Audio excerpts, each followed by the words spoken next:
지난 시간에 저희가 정시 연결했을 때 그 김명수 대법원장 청문회에서 등장한 질의 중에 이 질의는 어떻게 알았을까 하는 대목들이 있었거든요. 네. 제가 짧게 하나만 들려드리겠습니다. 김영현 현 법무비서관이 인천지방법원 판사 재직 시절에 사표를 냈는데 수리가 늦어지자 후보자께서 법원 행정처의 모 고위 간부에게 전화를 해서 왜 사표 수리가 늦어지느냐, 도대체 이유가 뭐냐라고 압력성 전화를 했다. 장제원 의원의 질의 과정에 나온 건데요. 이게 일반 법관 혹은 법관은 모르겠고 더욱더 입법부의 의원이 알 수 있는 내용입니까 이게? 입법부 의원뿐만 아니라 누가 알겠습니까? 어떤 통화를 했고 전화를 했고 그런 사실을 통화 당사자 아니면 알 수 없는 거겠죠, 그거는. 더 나아가서 이제 법원 행정 이게 인사 관련인데요, 그죠? 네. 예, 법무비서관의 사표 수리가 제대로 안 되고 있었다는 사실은 이게 사실인지 아닌지 모르겠지만 그런 일이 있었다 하더라도 그걸 알 수 있는 곳은 법원 행정처밖에 없는 거 아닙니까? 그렇죠. 지금 장제원 의원도 얘기를 했지만 법원 행정처의 고위 간부에게 전화를 해서라고 했지 않습니까? 그러면은 법원 행정처 고위 간부일 거 아닙니까? 누군가 적어도 법원 행정처의 정보를 자유한국당에 준 거 아닙니까? 이게 지금 그것뿐만 아니라 상당히 의심이 가는 부분이 상당히 좀 많은데요. 네.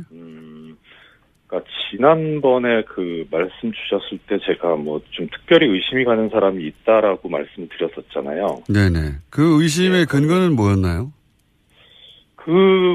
그분이 맡고 있는 법원 행정처 내 업무가 있고, 그다음에 여러 가지 지금 청문회 과정에서 나온 이제 공장장님께서 지적하신 대로 당사자가 아니면 알 수 없거나, 법원 행정처가 아니면 알 수 없거나. 예를 들면 이런 거거든요. 전국 법관 대표자 회의의 내용을 알고 있다든가, 혹은 인권법, 우리 법학회 몇 명씩 있냐, 이것도 알고 있고, 법원장 회의 내용도 알고 있고. 그렇죠. 그리고 심지어 또, 말씀 죄송한데, 심지어 주광덕 의원의 얘기 중에 이런 얘기도 나와요. 9월 3일 날 김명수 대법원장 후보자가 인사청문회 준비를 하기 위해서 이제 별도의 사무실을 꾸려가지고 준비를 하고 있는데, 9월 3일 날 인사청문회 준비 사무실로 법관들이 몇 명 방문을 했다고 합니다. 근데 그 방문한 사람이 누구인지도 알고 있더라고요. 대단하네요. 네. 제가 이 사안에 대해서 다시 한번 여쭤보려고 한 이유는 뭐냐면, 김명수 대법원장 임명을 막기 위해서 법원 내 누군가가 특정 정당과 결탁했다. 이거는 사실은 입법부, 사법부의 상권 분립에도 어긋날 뿐만 아니라 그런 정보를 누군가 법원 행정처 양승태 대법원장 체제 하에서 줬다면 그건 큰 문제 아닌가요? 일단 공무상 비밀 누설이 될 수 있고 형사범죄가 될 수 있고, 그다음에 지금 이런 직무상 알게 된 비밀을 누설했기 때문에 그 과정에서 나오는 거 당연히 징계 사유가 되고요.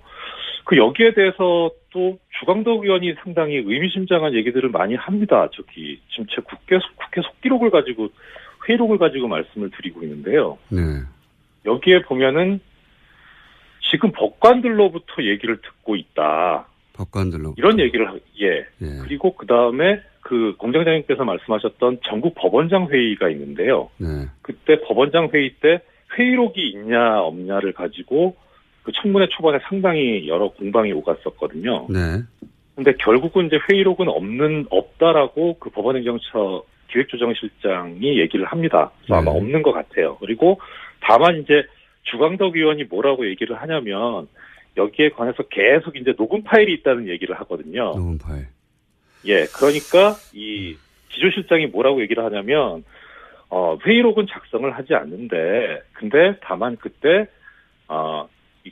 보고서를 만들기 위해서 심의관이 비공식적으로 녹음을 하기는 했다. 메모도 하고. 녹음한 사람이 좋네요. 자, 판사님, 저는 굉장히 그렇게는 말 못해요. 저는.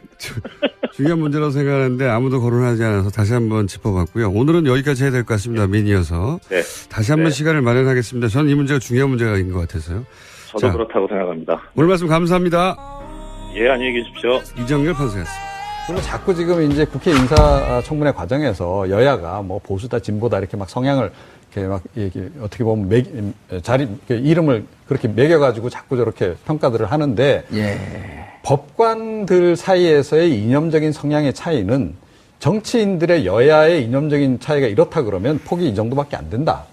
아주 폭이 좁다라고 봐야 됩니다. 기본적으로. 왜냐하면 기본적으로 법률에 따라서 판단을 내리는데 그 과정에서 그 안에서 이루어지기 때문에 이념적인 색깔이라고 하는 것도 나타낼 수 있는 범위라고 하는 것이 매우 제한적인데 사실은 인사청문회 과정에서 이게 과도하게 사실은 증폭돼서 지금 국민들에게 알려지고 있는 측면이 분명히 있다. 김대영 기자, 지금 이종훈 평론가께서 하신 말씀이 무척 의미가 있는데 사실은 보수냐 진보냐일 수도 있지만 오히려 대법원장으로서의 적격하냐 혹은 흠결이 있느냐 이런 걸 좀 더 따져봐야 된다. 이런 말씀으로 들리는데요. 보면 김명수 후보자가 이제 청문회 과정 아까 12일, 13일 했다 그러는데 탈세 문제 혹은 위장 전입, 논문 표절, 다운 계약서, 자녀 병역 비리 뭐 이런 등등이 잘 안 발견됐단 말이에요. 그러면은 그다음에 이제까지 31년간 판사로 있으면서 특별하게 모나거나 균형추가 흔들린 그런 판결을 했던 것도 잘 안 나타나고. 비교적 깨끗하게 법조인 생활을 해오신 분이시죠. 그건 분명한 사실입니다. 심지어는 그 재산 신고를 했는데 부동산이 없으셨죠. 소유한 부동산이. 그리고 부동산이 하나 있었죠. 자동차입니다. 자동차인데 2001년식 S5라고 하는 그게 현재가가 8만 원인가로 적혀 있더라고요. 모 M5였었죠. 모 M5인데 그 가격 자체가 8만 원인가 그랬습니다. 제 기억에. 오래됐으니까. 오래됐기 때문에. 그렇기 때문에 그 재산 문제라든가 또 자녀 교육도 잘했기 때문에 큰 문제는 없었는데 지금 이제 야당에서 문제 삼는 거는 정권이 바뀌었죠. 바뀐 상태에서 향후 대법관 14명 중에 11명, 12명이 이 정권 안에서 교체가 됩니다. 그러니까 전체적인 대법원의 세대 교체가 이루어지는데 우리가 지금 그러니까 야당 입장에서는 김명수 후보를 그냥 인준해 줬을 경우에는 지금 이 분위기대로 그러니까 우리와는 성향이 좀 다른 사람 위주로 완전히 대법원이 이념적으로 좀 바뀌게 된다. 이런 세팅이 된다는 거에 대한 우려가 가장 크고. 그리고 이제 거기에 소소하게 홍준표 대표라든가 이런 분들의 재판도 간접적인 영향을 주지 않을까 싶습니다. 홍준표 대표야 뭐 그런 거 갖고 신경 쓸 뿐이에요. 아주 큰 대인의 정치를 하고 계신 분인데. 그러시죠. 그것도 넥타이도 빨간색인데. 좌우의 이념을 또 넘나드는 분 아니에요? 제가 취재한 바로는 그 빨간색 넥타이가 하나가 아니고 8개인가 10개인가 있답니다. 제가 8개인지 10개인지 정확히 알아보세요. 알겠습니다. 제가 좀 말씀드릴게요. 그 김명수 후보자가 뭐 진보고 문제가 있다고 이야기를 하는데 정작 문제가 있다는 뜻은 아니었어요. 그러니까 야당 쪽에서 정작 그 민변에 소속돼 있는 변호사들도 저도 김명수 후보자로 지명을 하면서 김명수 후보자가 누구지? 다 이렇게 이야기를 했거든요. 그 이야기는 30년 동안 판결을 하면서 튀는 판결을 하지 않았다는 겁니다. 구설수에 한 번도 안 오르고 지금 뭐 이야기하면 동성애를 옹호한다든지 이렇게 이야기하는데 만약에 공개적으로 옹호를 했다면 문제가 될 수밖에 없었는데 한 번도 구설수에 오른 적이 없습니다. 그런데 이제 와서 문재인 대통령이 지명하니까 자꾸 뭐 우리법 연구회 등등을 하고 문제를 제기를 하고 있는데 내부에서도 그 선배 법조인이든 지금 현재 판사들 사이에서도 문제를 제기하는 사람이 거의 없습니다. 인품도 그렇고 실력도 그렇고 다양한 면에서 존중을 받는 사람입니다. 그리고 편향된 사람 절대로 아닌 사람입니다. 어찌 보면 이쪽 그 보수 진보 이런 그 대립이 혹시 있다고 한다면 그 속에서 거의 무명에 가까웠던. 그렇죠. 그러니까 이른바 엘리트 그룹에 속하지 않았던 사람이라는 그것이죠. 2007년도에 그 상하이 시장 그 뽑을 때 이른바 이제 공청당과 상하이방하고 싸우고 있을 때 후진타오하고 장쩌민 계열하고 느닷없이 제3의 세력 시진핑이 나타나거든요. 그리고 시진핑이 나타난 다음에 중국이 일사불란하게 부패와의 전쟁. 어찌 보면 그런 인물과 가깝다? 이렇게 볼 수도 있는 건가요? 그래요. 예를 들면 그 후보자, 대법원장 예. 후보자로 여러 명, 전수환 전 대법관 등 예. 여러 명 거론됐잖아요. 박시환 전 대법관 등. 그분들 명확한 분들 아니에요. 그러니까 자기가 되는 것보다 훨씬 좋은 사람이고 적격자다. 아, 전수환, 박시환 다 그렇게 이야기했죠. 개인 뭐 페이스북이나 이렇게 다 발표를 했거든요. 예. 자기들은 오히려 시대의 그 정신을 반영할 수 없는데 김명수 후보자야말로 시대 정신을 반영해서 잘할 적임자다. 예. 그렇게 이야기를 그렇게 이야기하기가 쉽지 않거든요. 예. 재밌는 거 말씀드릴까요? 김명수 대법원장 후보하고요. 저하고 나이가 같습니다. 아, 예. 별로 중요하지 않은 문제고요. 그러니까, 아니, 조금 전에 말씀하신 거와 마찬가지로, 그러니까, 뭐, 자꾸 진보 얘기를 하는데, 그럼 뭐, 진보 단체라든가, 기존에 있는, 또는 뭐, 진보 인사라든가, 또는, 진보 정당들하고 사전에 교분이 있었느냐. 그러니까 이른바 정치바람을 탄 적이 있느냐. 이분은 정치바람 탄 적이 아예 없어요. 그런 게 없었잖아요. 그냥 오로지 31년간 판결만 했던. 그렇죠. 그렇기 때문에 이걸 정치색을 가지고 정치권에서 문제 삼는 것은 이건 문제가 아닌데 문제를 삼는 것밖에 안 된다. 예. 이렇게 우리가 볼 수 있는 거죠. 김대영 기자님, 그럼 결국은 추미애 대표가 유감의 뜻을 표명을 했고 우원식 원내대표가 협치를 위해서 좀 언행을 신중하게 하겠다. 이렇게 얘기를 했는데 그래도 결국은 자율투표로 간다 그래도 국민의당에서 결국 안철수 대표를 누군가가 설득해야 하는. 그래서 지금 내부가 약간 이제 균형까지는 아니지만 이견이 있다 그래요. 안철수 대표를 중심으로 하는 쪽은 여전히 반대 뜻을 갖고 있는 반면에 호남 쪽을 중심으로 한 좀 중진 다선 의원들. 이분들은 야, 이거 김명수 대법원장까지 반대했다가 여기서 올 후폭풍에 대해서 어떻게 감당하지? 이런 분위기가 있다는 거 아닙니까? 그거는 이제 안철수 대표가 가장 싫어하는 이분법적인 분석 중에 하나인데요. 그래요? 네, 왜냐하면 전 안철수 대표를 개인적으로 싫어하지 않습니다. 아, 그렇습니까? 본인과 가까운 사람들이 상대적으로 수도권에 포진해 있고 또 수도권은 딱 두 명 의원 아니에요?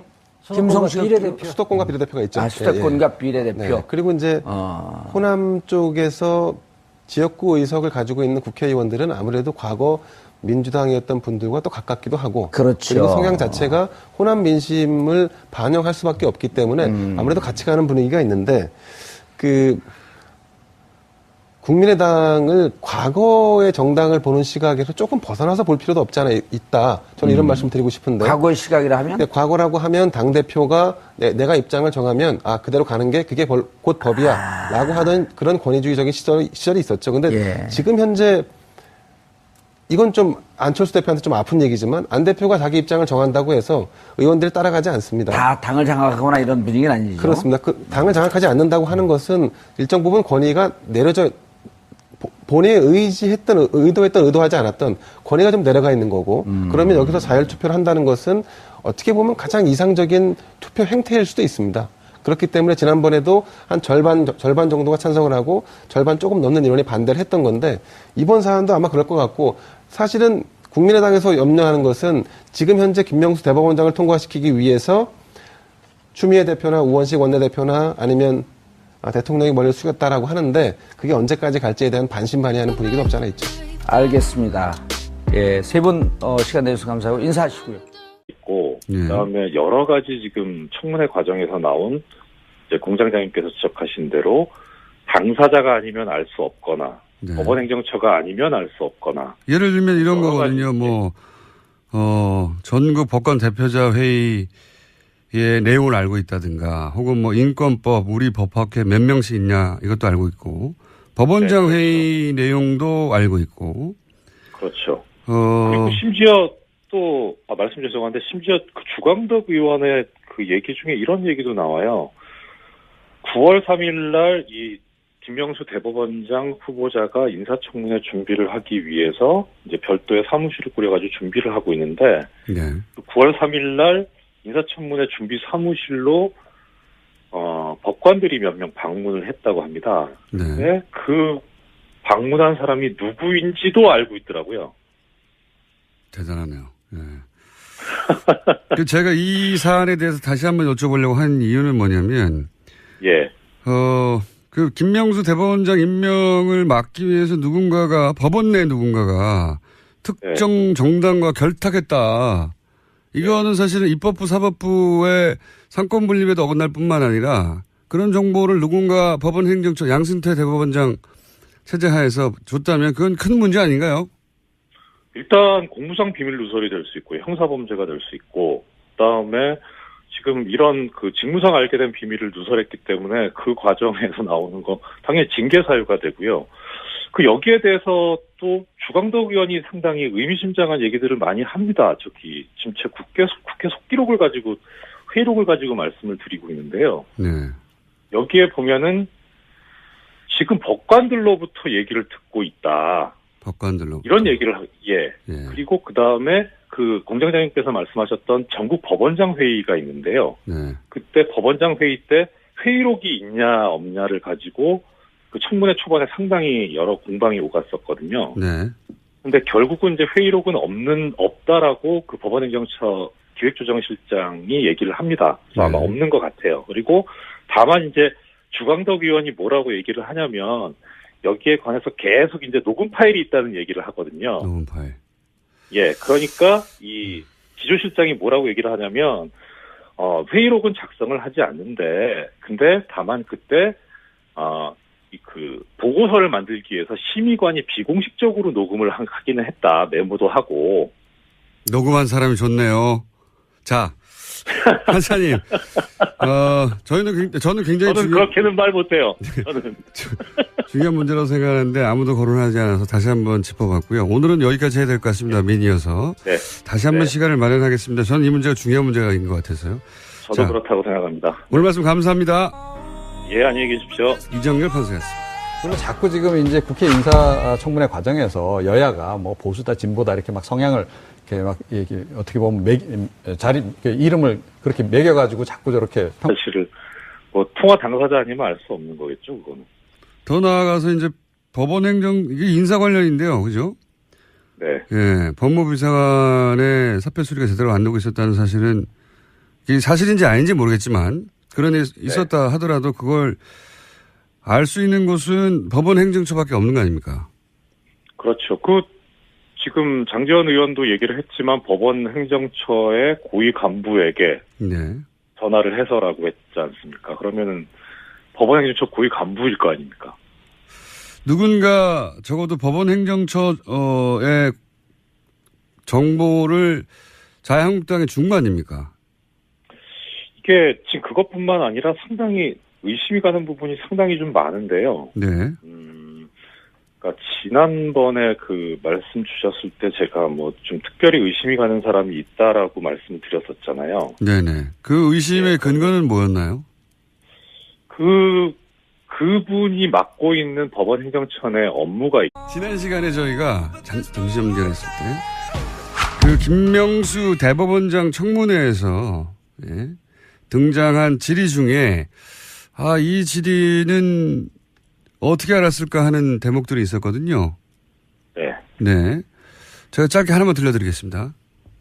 김영현 현 법무비서관이 인천지방법원 판사 재직 시절에 사표를 냈는데 수리가 늦어지자 후보자께서 법원 행정처의 모 고위 간부에게 전화를 해서 왜 사표 수리가 늦어지느냐, 도대체 이유가 뭐냐라고 압력성 전화를 했다. 장제원 의원의 질의 과정에 나온 건데요. 이게 일반 법관 혹은 법관은 모르겠고 더욱더 입법부의 의원이 알 수 있는 내용입니까 이게? 뭐 입법부 의원뿐만 아니라 누가 알겠습니까? 어떤 통화를 했고 전화를 했고 뭐 그런